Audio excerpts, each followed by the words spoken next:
আনিকা, জি ma'am. Smart আর্টের কাজ করতে পারো? জি ম্যাম। আচ্ছা, করে দেখাও তো।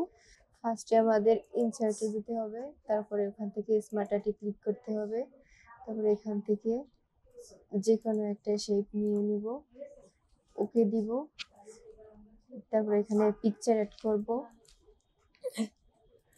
যে কোনো একটা পিকচার অ্যাড করে নেব, সেকেন্ড পিকচারে নিয়ে নেব,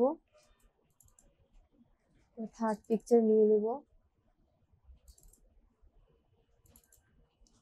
তারপরে শেপে ক্লিক করতে, শেপে কালার করতে চাইলে প্রথমে সিলেক্ট করব, তারপর ফরম্যাট অপশনে গিয়ে শেপ প্লে যে ওখান থেকে যে কোনো একটা কালার করে নিলেই হবে।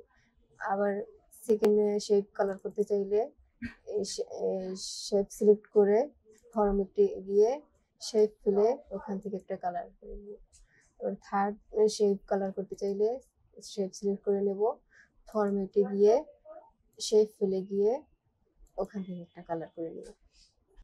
অনেক সুন্দর হয়েছে, ধন্যবাদ। থ্যাংক